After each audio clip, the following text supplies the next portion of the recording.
Welcome back to Live from Paris here on France 24. The headlines today.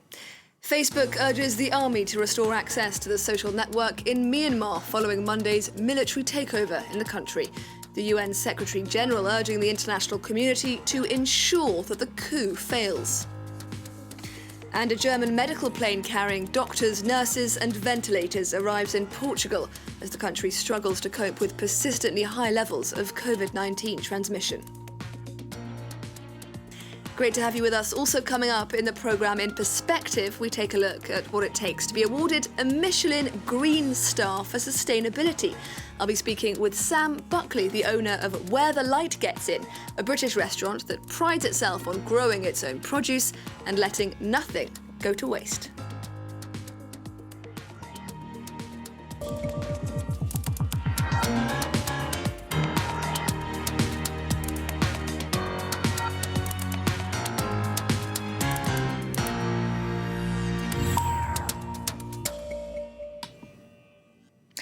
Access to Facebook has been significantly disrupted in Myanmar 3 days after the army seized power. In the absence of large street protests, people have been flocking to social media to voice their opposition to the coup and to share their plans for resistance. UN Secretary-General Antonio Guterres, meanwhile, warning that everything will be done to make sure that this coup fails. Yinka Oyatade has the details. Just 48 hours after democracy was brought to its knees in Myanmar, police have charged Aung San Suu Kyi with possession of illegally imported walkie-talkies. Authorities claim at least 10 walkie-talkies were used by members of her security team. The charge allows the military who took over in a coup to justify detaining the ousted leader until mid-February.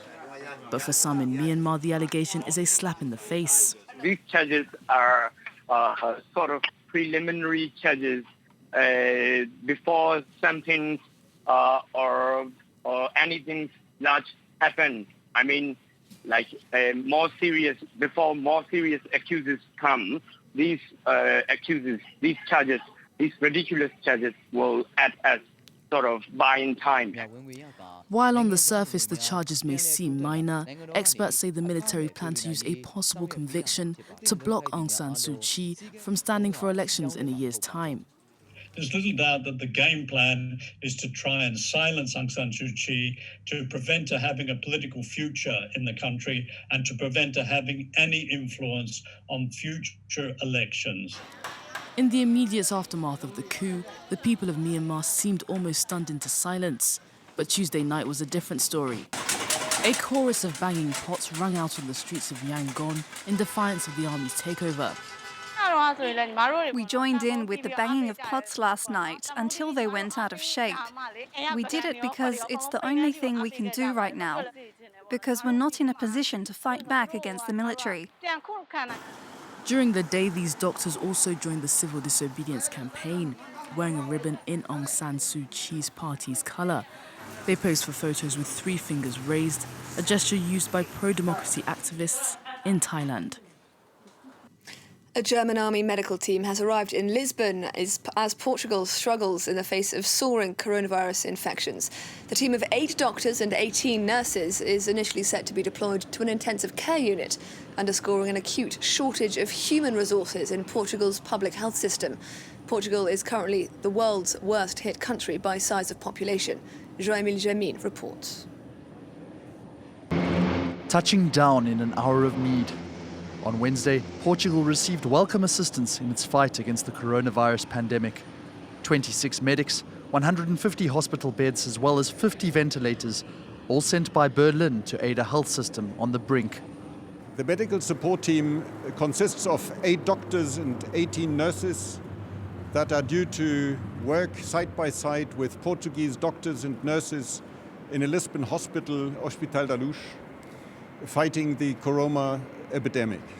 Largely spared by the first wave of the virus, Portugal struggled to contain the second, forcing the country into partial lockdowns. The third wave arrived when cases were still high, accelerated by new, more contagious variants of the virus. In a country with 10 million inhabitants, the death toll stands at nearly 13,000, and almost half of those have occurred in January alone. Places in ICU wards have been at a premium, with hospitals on average at 94% capacity from the start of this week. Oxygen distribution systems are also struggling with a surge in demand.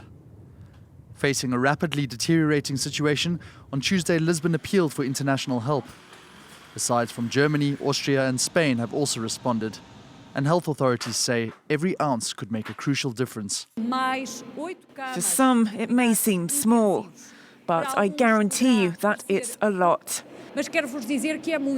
It's a lot for a health system that is under great pressure, and the next 15 days will be decisive. Officials are positive, however, that the worst may be over, with daily infections and deaths retreating for the second day running on Wednesday. But hospitals are still bracing for weeks of many new admissions, given the time lag between diagnosis and possible need for hospitalization.